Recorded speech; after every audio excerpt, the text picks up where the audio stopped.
a invasão da Ucrânia. É pelo menos a primeira conversa pública que se tem conhecimento entre os dois. É o que se sabe até o momento, que desde a invasão na Ucrânia o primeiro contacto mantido entre ambos está a ser este. Que notas é que nós podemos aqui trazer desta ligação hoje feita, Issao?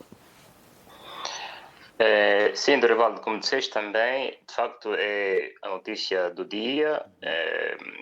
Todos, ou a maior parte dos países europeus reagiram, e até Estados Unidos também reagiram a este telefonema que tanto se esperava entre o presidente Zelensky e o presidente chinês, e até a fazerem comentários de esperança, não é? De que deste telefonema possa resultar passos concretos com vista à resolução deste conflito através da mediação chinesa.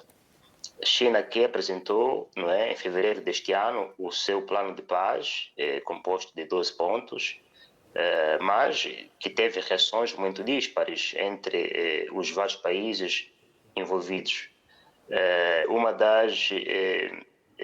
Um dos pontos negativos apontados à China foi o facto de o governo chinês não ter tido qualquer contato público, não é, com o presidente ucraniano, e também de não ter condenado publicamente a invasão ou o conflito russo-ucraniano que é em curso desde o passado dia 24 do ano passado.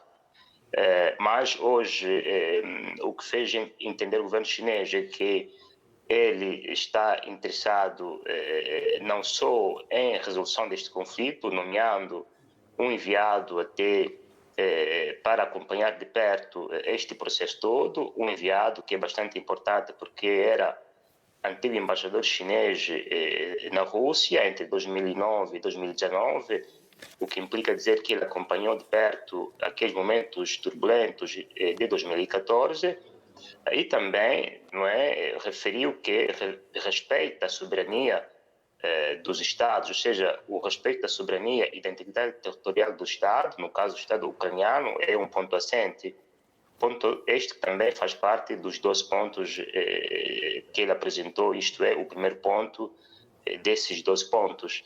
Ora, o que esperamos, o que se espera é que, não é, o governo ucraniano possa ter toda a sua autonomia, toda a capacidade de estabelecer pontos de contato com o governo chinês, porque se o governo ucraniano tiver essa intenção de estabelecer pontos de contato com o governo chinês, mas depois houverem posições díspares no seio dos seus aliados, poderá levar ao falimento desta iniciativa chinesa com vista à resolução deste conflito de forma pacífica. Enfim, é uma notícia positiva e esperemos que dele, não é, possam advir pontos positivos com vista a encontrar saídas deste conflito por via negocial através da intermediação chinesa.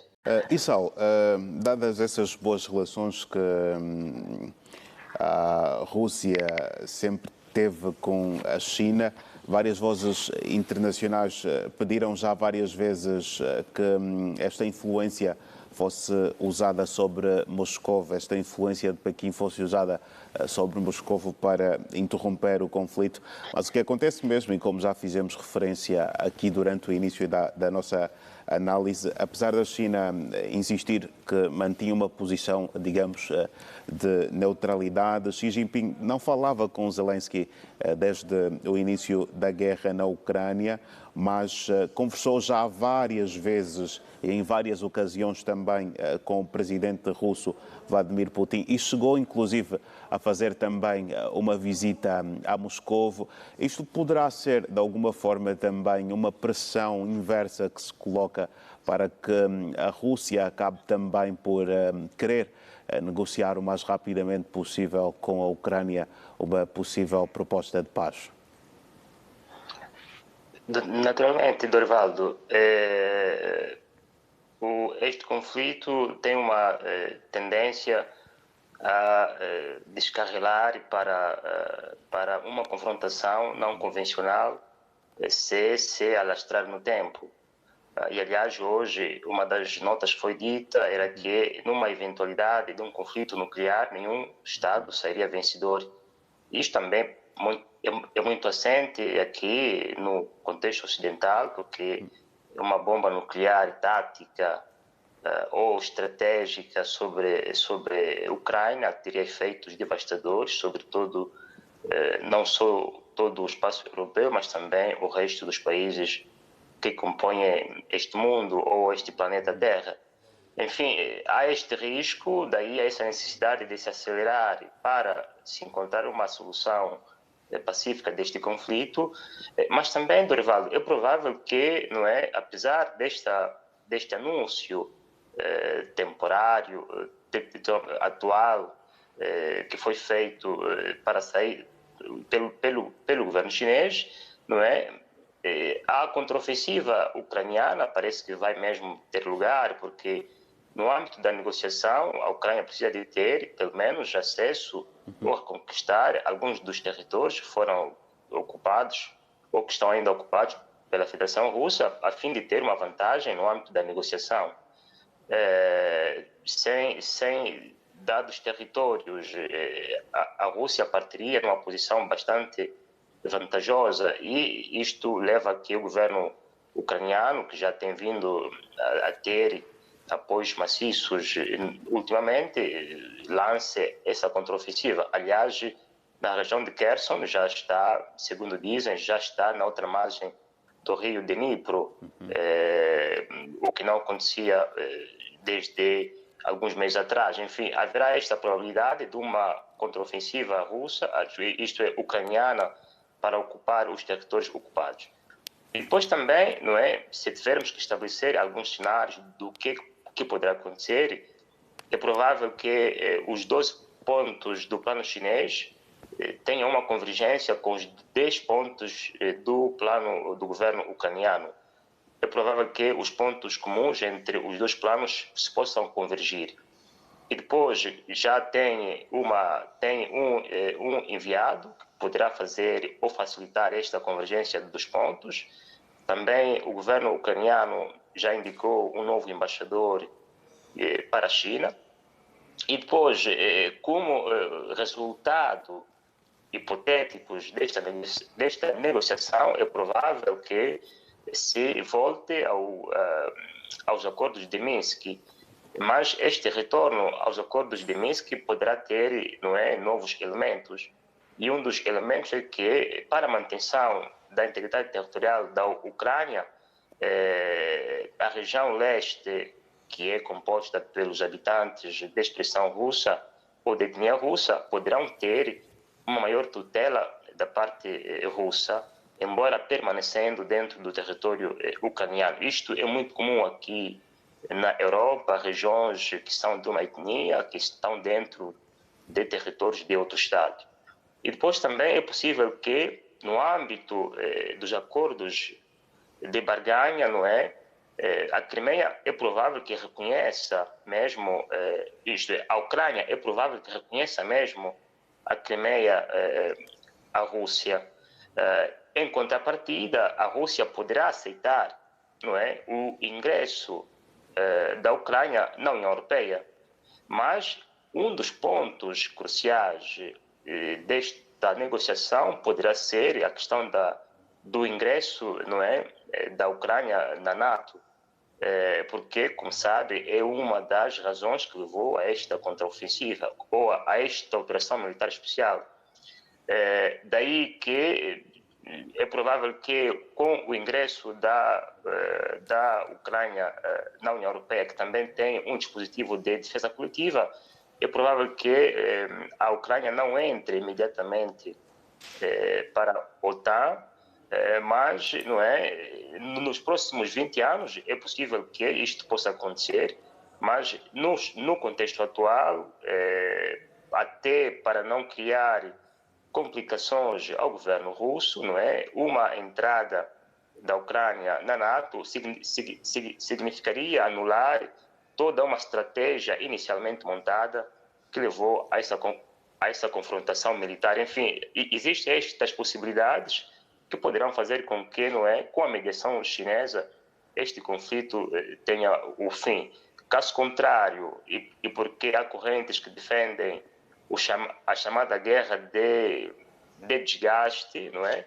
Com o passar do tempo e com a redução da capacidade de equipamentos convencionais, com a Rússia, não é, sob sanções, o risco digamos assim, é elevadíssimo do recurso ao lançamento de armas nucleares não convencionais, não é? Armas táticas e, de consequência, a reação do próprio bloco ocidental e aí, então, se entrar para uma confrontação nuclear à escala planetária. Enfim, há este mérito do plano chinês com vista a, não é, desminar este campo bastante controverso entre russos e ucranianos e as várias implicações colaterais que isto tudo não é, oferece. Entre os vários pontos que acabaram por marcar aqui o discurso do Lula da Silva, está também o Clube de Paz. Lula da Silva afirmou no seu discurso que tem reunido desta forma com outros líderes de outros países para pedir assim o apoio na mediação deste conflito entre a Rússia e a Ucrânia. Os investimentos na Amazónia também fizeram aqui parte, mas o que nos interessa mesmo saber de si é quais são os pontos que quer também aqui destacar deste discurso que foi feito hoje em Espanha pelo presidente brasileiro Lula da Silva, que falou em dois momentos, no caso. Relativamente à Amazónia, este é um dos empecilhos que travou, não é, o avanço das negociações entre Mercosul e a União Europeia. Consta que a União Europeia, durante o governo de Jair Bolsonaro, não estivesse, não é, digamos assim, em sintonia com o governo brasileiro em função do desmatamento, não é, que houve naquela floresta. E o governo europeu, ou o bloco europeu, pretendia, segundo consta, que para que houvesse um avanço na negociação entre os dois blocos, o governo brasileiro tomasse uma atitude diferente de preservação da Amazônia. Portanto, este é um dos primeiros pontos que fez com que não houvesse, digamos assim, avanços nesta negociação. Ora, como se sabe, com o presidente Lula há uma espécie de observação desta condicionante. Aliás, já tem recebido, não é, vários financiamentos para o Fundo da Amazônia, quer da parte da Noruega, da Alemanha e também agora, muito recentemente, dos Estados Unidos, o que indica que as negociações para não é, a retoma das negociações possa haver lugar entre os dois blocos comerciais. E também consta que haverá, não é, uma reunião, uma cimeira em julho próximo entre a União Europeia e CELAC, que é a Comunidade dos Estados Latino-Americanos e Caribenhos, e se perspectiva que durante esta cimeira de 2 dias também se discuta, não é, essa questão do acordo de livre comércio entre a União Europeia e o Mercosul. Agora, em relação à segunda nota, creio que seja das posições do Brasil sobre a formação de um clube de paz. Certo. Ele tem vindo já apresentar essas perspectivas, essas iniciativas ou essas propostas, mas como temos vindo a dizer é que muitas perspectivas ou muitas iniciativas de paz podem complicar o êxito das negociações, daí que o ideal, como temos vindo a dizer, é que os outros membros, quer dos BRICS e também dos outros blocos regionais, desde a América Latina, a Ásia e até a África, deem uma espécie de legitimidade internacional ad hoc aos 12 pontos do plano chinês, para que seja o governo chinês, não é, a negociar este conflito e depois eles vêm como elementos complementares, como apoiantes, como legitimadores internacionais para que este plano tenha sucesso.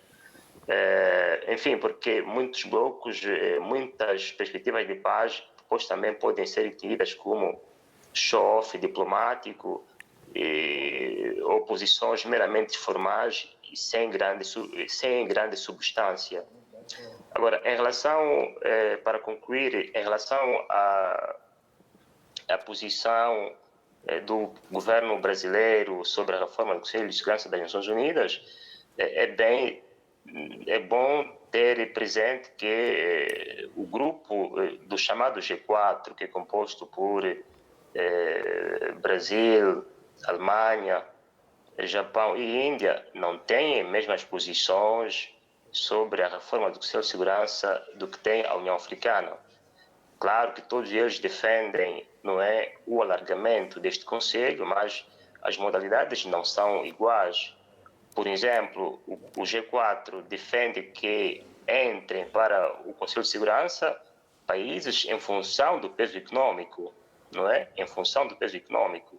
Já a União Africana defende que haja um alargamento para este Conselho, independentemente do peso econômico que os países tiverem.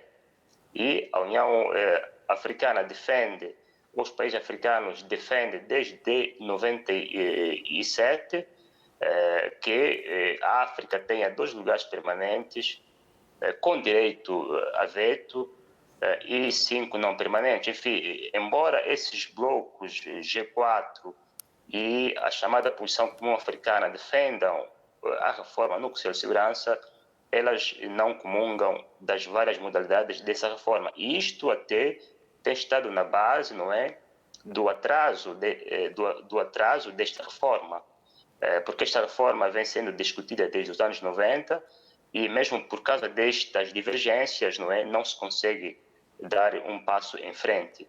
Enfim, são posições, não é, que cada bloco defende, mas de resto essa visita do presidente brasileiro à Espanha também é mais uma visita do caráter mais diplomático do que comercial. Aliás, os acordos que foram assinados foram acordos no âmbito da cooperação, da educação e da ciência, e não no âmbito comercial, porque apesar dos últimos anos o Brasil ter tido um governo de direita do presidente Jair Bolsonaro, as relações comerciais entre o Brasil e a Espanha continuaram até com uma balança comercial favorável ao Brasil, não é? Enfim, são questões importantes, sim, mas é bom ter presente quais são, não é, os elementos de novidade. E neste elemento de novidade que me parece mesmo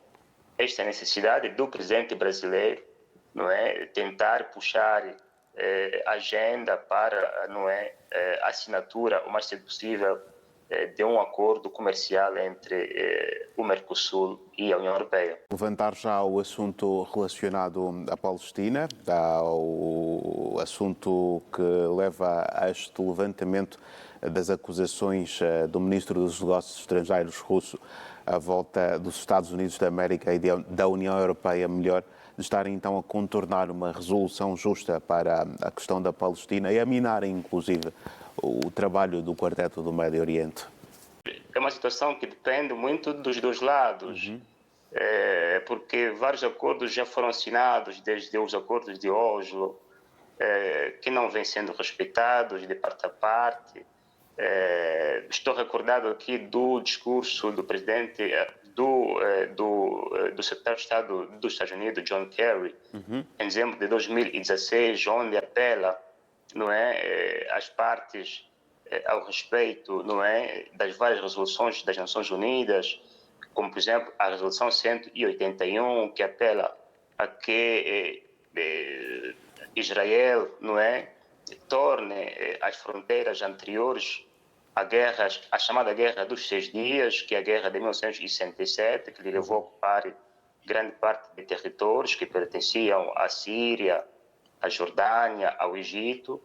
Enfim, e também apelou nesse discurso da necessidade da preservação ou da constituição de 2 Estados que tenham como capital comum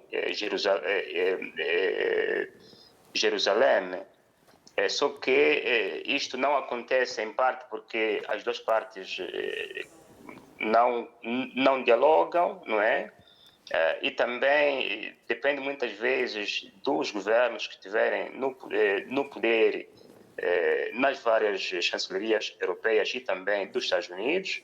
Basta ver aqui que o presidente Trump reconheceu, em parte, que Jerusalém é a capital de Israel e até decidiu mover a embaixada dos Estados Unidos ali. Isto vem mesmo em clara violação, não é, de uma norma internacional.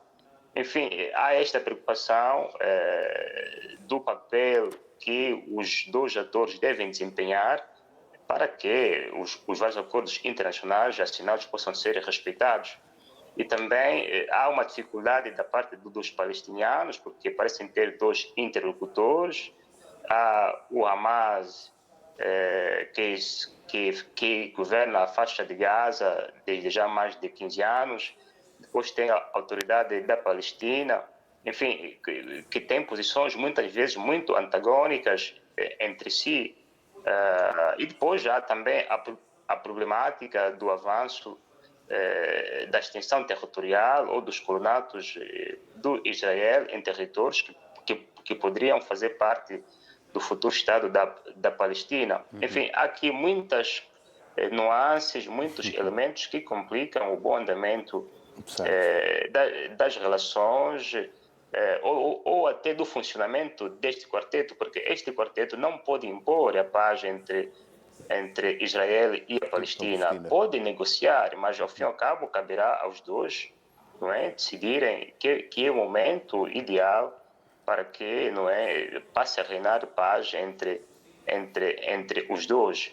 E aqui também é de reconhecer que o governo chinês, que parece muito interessado em mediar os conflitos internacionais, também já apelou que ambos os lados, isto é, Palestina e Israel, possam negociar ou voltar à negociação para se encontrarem soluções a esta complicada situação que os opõe, se quisermos, desde o nascimento do Estado de Israel em 1948.